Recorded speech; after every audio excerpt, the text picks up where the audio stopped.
কয়েকদিন আগে আপনারা শুনেছেন বার্মার মুসলমানদের উপর অত্যাচার, ভুলে গেছেন আপনারা? এরপরে ইন্ডিয়াতেও মুসলমানদের উপর অত্যাচার, মায়ানমারে মুসলমানদের উপর অত্যাচার, ফিলিস্তিনে মুসলমানদের উপর অত্যাচার। একটাই অপরাধ, তারা কালিমাওয়ালা মুসলমান। ওই বাইতুল আকসা হইল মুসলমানদের প্রথম কিবলা। আজকে ফিলিস্তিনের মুসলমান বড় কষ্ট।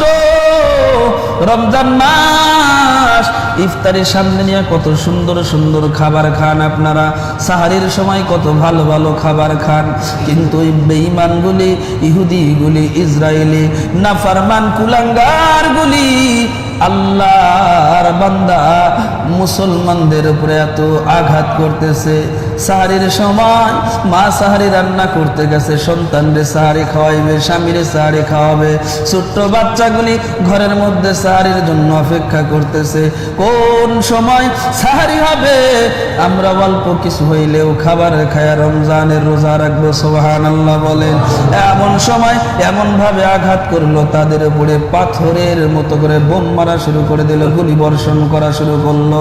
গতকালকেও দেখলাম 970 জন শিশু সহ মুসলমান মারা গেছে। গোটা বিশ্ব মুসলমানগুলি আজকে আমরা দর্শক হয়ে দাঁড়ায় আছি, কোনো কথা আমরা বলি না, সবাই শুধু ফেসবুকে একটু, তাই না, ফেসবুকে শুধু একটু প্রতিবাদ জানাই। এই প্রতিবাদ দিয়ে কোনোদিন কাজ হবে না। কিয়ামতের ময়দানে যদি আল্লাহ তাআলা ডাক দেবে, ও মুসলমানেরা দাঁড়াও, ওই যে ফিলিস্তিনের ছোট্ট ছোট্ট বাচ্চাগুলা শহীদ হয়ে গেল, গাজার মুসলমানগুলি শহীদ হয়ে গেল, তোমরা গোটা বিশ্বের মুসলমান কি করেছিল ওই দিন? কি তোমরা মুসলমান তো মুসলমানের ভাই, কে বলেছেন? আল্লাহর নবী বলেন, মুসলিম আখুল মুসলিম, মুসলমান মুসলমানের ভাই। আর ওই ভাইয়ের জন্য কি তোমার বিন্দু পরিমাণ মায়া হলো না? ওই ভাইয়ের জন্য কি বিন্দু পরিমাণ তোমার কান্নাও আসলো না? ওই ভাইয়ের জন্য কি বিন্দু পরিমাণ আফসোস হয় না? এখন বলতে পারেন, হুজুর আমরা তো এখান থেকে যুদ্ধের ময়দানেও যেতে পারবো না, এখান থেকে তো আমাদের যাওয়াও সম্ভব না, কেমনে যাব, কিভাবে যাব, আমাদের তো ভিসা পাসপোর্ট নাই।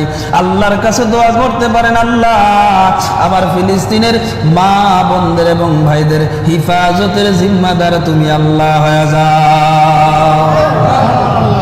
এই দোয়াটুকু কি করতে পারবেন না?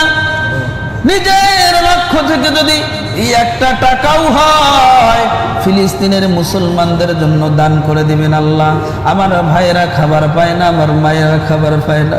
রমজান মাস, কত সুন্দর সুন্দর ইফতার নিয়ে আমরা বসে থাকি, অথচ ওই ফিলিস্তিনের ছোট্ট ছোট্ট বাচ্চাগুলা হাতে একটা বোতলের মতো নিয়ে দাঁড়ায় থাকে, আর একটা পিয়ালা নিয়ে দাঁড়ায় থাকে। কোন সময় বুঝি একটা খেজুর আসবে বা এক গ্লাস পানি আসবে, ইফতার করবো আমরা। এমন পরিস্থিতির মধ্যে পড়ে গেল, তাদের না আছে খাবারের ব্যবস্থা, না আছে পানির ব্যবস্থা। গোটা বিশ্বের যতগুলা মুসলিম রাষ্ট্র আছে, কিয়ামতের ময়দানে সবগুলা মুসলিম কান্ট্রির রাষ্ট্রপ্রধানকে আল্লাহর কাছে জবাব দিতে হবে। কেননা এই মুসলিম রাষ্ট্রগুলা যদি ওইগুলা মানুষের পাশে দাঁড়ায়, মুসলমানদের পাশে দাঁড়ায়, মাত্র 1 কোটি যদি ইহুদি থাকে, বেঈমান থাকে, আর গোটা বিশ্বে মুসলমান হইল 200 কোটি।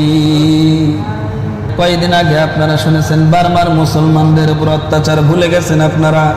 এরপরে ইন্ডিয়াতেও মুসলমানদের উপর অত্যাচার, মায়ানমারে মুসলমানদের উপর অত্যাচার, ফিলিস্তিনে মুসলমানদের উপর অত্যাচার। একটাই অপরাধ, তারা কালিমাওয়ালা মুসলমান। অথচ গোটা বিশ্বের মুসলমান যদি এক হয়ে, যদি আল্লাহু আকবার তাকবীর ধ্বনি দিয়া সব মুসলিম রাষ্ট্রগুলো যদি এক হয়ে যায়, আমরা কারো ক্ষতি করব না, কারো ধর্মে কোনোদিন আঘাত করব না, আমরা নিরপরাধ মানুষরে কোনোদিন গালিও দিব না। আমরা তো ওই মুসলমান, আমরা তো ওই নবীর আদর্শ মানি, যেই নবীর আদর্শ দেখে, যেই নবীর চেহারা দেখে মানুষ কালিমা পড়ে মুসলমান হয়ে যায়। কথা বলেন ঠিক কিনা? আমার নবী তো জীবনেও কোনোদিন কোনো মানুষের আগে আঘাত করে নাই, আমরাও কাউরে আঘাত করব না। তবে গোটা বিশ্বের মুসলমান যদি এক হয়ে যায়, কোনো বেঈমান নাস্তিক মুরতাদ মুসলমানরে আঘাত করার সাহস পাবে না।